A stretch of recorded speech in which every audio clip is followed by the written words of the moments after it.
Hello, thank you for joining the latest one-on-one episode, a video series from Modern Healthcare Custom Media, featuring insights from leaders from across the industry. I'm Maria Castellucci, a content strategist here at Modern Healthcare, and it's my pleasure to be sitting down today with Dr. Edward Kim, Physician-in-Chief at City of Hope Orange County and Vice Physician-in-Chief of City of Hope National Medical Center. Dr. Kim has had a distinguished career pioneering cancer research, translating that research into clinical practice with real world impacts on patients and their families. Dr. Kim has also been a tireless advocate for expanding access to clinical trials, recommending bold changes to exclusion criteria that prevent many people from participating in research that could be potentially life saving. Today, Dr. Kim will be talking to us about this important work, as well as his leadership at City of Hope as the Cancer Research and Treatment Organization embarks on opening a new cancer center in Irvine, California, later this year. Dr. Kim, thank you so much for joining us today. I'm so happy to have you. Thanks, Maria. It's my pleasure. And, hello from sunny California. All right, Dr. Kim, let's start first with your impressive work on expanding eligibility criteria for clinical trials. Can you share with our audience the work you've been doing to address this issue? Thanks for bringing that up. It's a work of a lot of people, a lot of hours, and a lot of volunteers. And our goal is to make sure that anyone who is battling cancer can have the best opportunity possible. We know there's a lot of new drugs and technologies that are being advanced, but we still rely on clinical trials as our hope, our opportunities for patients. And one of the things we've noticed over time is that these trials are difficult to enroll people into. And it's not exclusive just to cancer, but to all disciplines. And we keep asking our questions like, how can we deliver trials? How can we provide access to people who are underserved or who live in rural areas? I grew up in a small town in Indiana. I don't even think I knew what a clinical trial was growing up. And how can we do that? So one of the ways is that we can create a system where we place trials in a location so that it is in these underserved areas. That's a good first step. But the problem is that if we place the same type of clinical trials that we currently have, and when we did our analysis in our cancer trials, we saw a median number of 37 eligibility criteria. That means 37 boxes have to be checked before someone can actually participate in a clinical trial. And I don't know about you, but that's a really high hurdle. And so we need to find a way to reduce that number, because I don't think checking off 37 boxes really is allowing us to enroll a representative population into these clinical trials. And so that was where we came from. That's the direction we wanted to go. And the work that we've been doing has been to systematically reduce, not modify, but reduce the number of clinical trial eligibility so that we are being more inclusive, that we are enrolling a patient population that is representative of the real world population, and it benefits everyone. Patients get access. Even for industry, you can enroll quicker and have your data easier prepared and move up drug development. We've seen in the pandemic that the speed at which some of these vaccines have come through is amazing. And I guarantee you those did not have 37 eligibility criteria on them. It was, hey, are you susceptible to getting COVID? If so, are you in a certain age range and a slight medical history? Boom, you're eligible. We need more of this. And that's what will bring speed and development for our patients quicker. Excellent. So let's talk about what changes you would like to see in the near future in terms of expanding eligibility criteria that you hope will make an impact. I dream of a day, Maria, that maybe eligibility, there will only be 5 to 10 eligibility criteria in a single trial. And the benefits to the patient are clearly obvious there, right? We're going to be more inclusive. We always want to balance risk and safety. That's the number one thing. We have to make sure that we're not placing anyone in danger. But I think most of us can agree we have too many of these criteria. Mhm. It also benefits our staff, the speed at which we can get the work done. If you can imagine the amount of paperwork that even goes into enrolling one single patient, it takes a lot of resources to do that. Now we'll be able to spread our resources out more to affect more people and be more efficient. So whether it's a parallel to modernizing the tax code or streamlining eligibility in clinical trials, I really think we have to find a better way to do this. And so that's just a dream. I like to dream. Those are things, uh, you know, at City of Hope, for instance, I just started here about a year ago. It's a phenomenal organization. We center everything around clinical trials. Our enrollments of patients are much higher than the national average. So people know that they can look at a cancer center like City of Hope and expect to find opportunities for clinical trials. And we're going to try and enact some of these changes as well. Not only the ones that we've been able to get NCI and FDA to agree to, but try and be leaders in the field and really affect change by when we're writing protocols that we can have them more represented and inclusive. Right. That's great. So we're talking about eligibility criteria, but let's go back to clinical trials themselves. So, what do clinical trials tell us about the importance of research, especially with something as complex as cancer?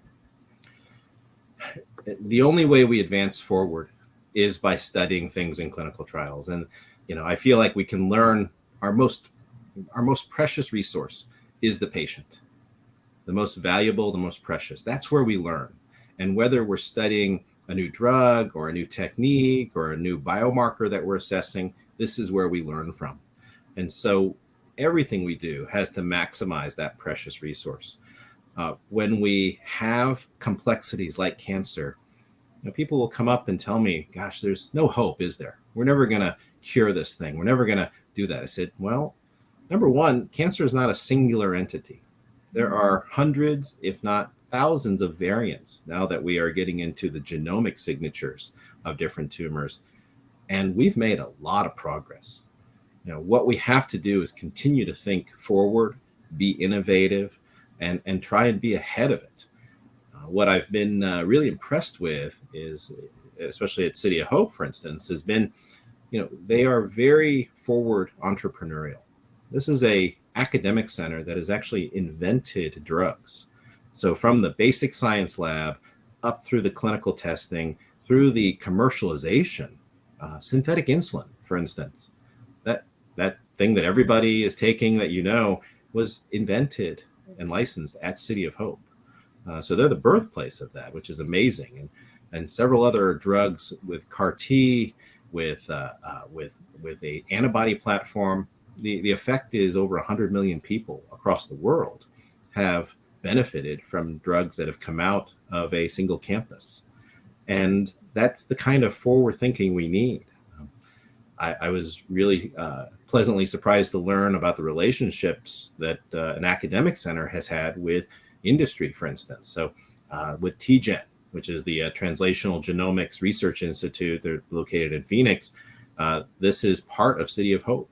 And in order to translate genomic analysis and testing and speed it up. And so this way we're working with folks who have different backgrounds, different experiences, so that by putting this type of infrastructure together, you can really speed the development, speed the innovation, and get those drugs. And now you tack on what we've been talking about with eligibility criteria. That might be the icing on the cake there. Not only do we have the intelligence, the academic, the technology, and now the actual pragmatism of exposure, that those are all things that have to equate to really help that patient who's fighting cancer today. Right. Excellent. Okay. So I'd like to now transition, and you've been talking about the wonderful work going on at City of Hope. Can you talk about the Cancer Center that's City of Hope is slated to open later this year in Irvine, California? How will this center improve access to cancer treatment, particularly clinical trials? It's an exciting development. You don't really see many academic cancer centers or even academic institutions wanting to build a second campus. And that's indeed what City of Hope has embarked on. This work has started in 2018, and we're looking forward to opening our second campus in Irvine in the Great Park area in 2022, later this year. And what's exciting is that we are expanding the expertise, the technology, the clinical research and basic research, and bringing that closer to home for so many people. Orange County has 3.2 plus million people. So it's one of the largest counties in the country. And when we looked to see where people were getting their treatment, 20% of the population was leaving the county to go seek treatment. Yeah. And so understandably, again, as someone who grew up, I mentioned this before, in a small town in Indiana, we had to travel distances to go to a larger city to seek treatment that was more specialized. And although we've made a lot of advances with telehealth and virtual visits, you still need to have that institution that's close by to help you. And the fascinating and exciting thing about this project is that Irvine will be a separate destination center. So City of Hope will be the only cancer center in the state of California with just only cancer expertise. We don't do, OBGYN deliveries. We don't do knee replacements. We eat, sleep, breathe cancer. And so our real focus is to bring that NCI designated expertise into a new population, make sure there's access to the clinical trials, the research, the different types of offerings that we have. And I think that fulfills the goal that we want, is that patients should not have to travel long distances to receive their care. We've not only established this second campus, but also expanded the number of clinical network sites we have. And so literally, we want people to be close. The stresses of cancer are not just having it and fighting it. You might have pets, you might have family, you might have a job. You can't travel 2 hours every other week or every week to do things. And let alone if you wanted to be in a clinical trial, that is added stress and more visits. So this way, we're bringing it closer to where people live. And that's what excites me. Yeah, that is very exciting. It'll be great to see the impact of that. So before we wrap up, can you share any other new developments? We talked a lot during our conversation about research and clinical trials, but are there any other new developments in cancer treatment you'd like to share that we haven't discussed that might be of interest to our audience? As someone who's now been in the field for 20 plus years, it's really gratifying on one hand to see the number of accomplishments that have occurred. And when I first entered the field in 2000, everybody said, gosh, it's such a daunting task. We'll never see progress. Well, we've seen a lot of progress, which is really great for patients. We have to also understand there's a lot of field left to move here. And that's okay, because we've created momentum with several places, and that will lead to further technologies and developments. Everyone talks about precision medicine, and it's something I believe, and I've believed since I was a trainee and throughout my career. We need to find the best drug and the best treatment for the patient based on their individual tumor. We cannot just think that two tumors that we classify as lung cancer, for instance, that look the same under the microscope are the same. That's like saying two people with blonde hair are the same. They're not. They have a very different genetic code. And that's why the genetic aspect, looking at the genes of each individual tumor, are so important. And that is the direction that we've gone, to be more precise in how we can target these particular tumors. But also, it allows us to use smarter drugs that don't have the side effects, that are easier to take, that are oral, and to monitor people using blood tests to see what changes in what signatures the tumor may have. That's very exciting. And that has led to immunotherapy and a field that has changed many, many fields in cancer. Then we need to take those discoveries and translate them. So what do I mean? The best way to tackle cancer is to prevent it. I would love never seeing another patient again in my clinic, because people who come are battling it. So we have to emphasize that there are screening studies available, and we don't have 100% of folks doing it, whether it's for breast cancer, colon cancer, lung cancer. That being said, if we don't do the screening in that manner, we will also get into a field where we can do prevention through detection. There will be blood tests that may show if someone's at higher risk to develop cancer, and we want to be poised and ready for that.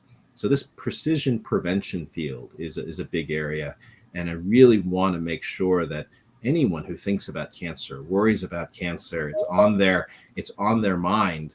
We really want to make sure that this is something that they are aware of, that they will in fact seek help with, and that we can be that destination center, as well as the other cancer centers across the country, to make sure we can spend enough effort in preventing this disease from occurring. And I think one of the statements that we have at City of Hope, which is, it resonates with me, it resonates with many people. It's Sam Golter, that he said there is no profit in curing the body if in the process we destroy the soul. And so we have to be teammates in this. Cancer is about fighting for the patient, but we also have to think about their environment, their family, their pets, their jobs, everything about where they have this individuality. And the more we can holistically approach a patient and their treatment, or their prevention and their general well-being, I think is really important. So that's where I would love to see the field continue to go, continue to grow, and continue to advance. Excellent. Thank you so much for talking about prevention. That's so important to talk about how we can prevent, cancer. So that brings us to the end of our discussion. Thank you so much for joining us today, Dr. Kim. I had such a great time speaking with you. I learned a lot. To our audience, thanks for tuning in today. Look for more one-on-one episodes in the coming months by visiting our website and our social media platforms. Thanks so much, Dr. Kim. Have a good one. Appreciate it. Thank you, Maria. Bye.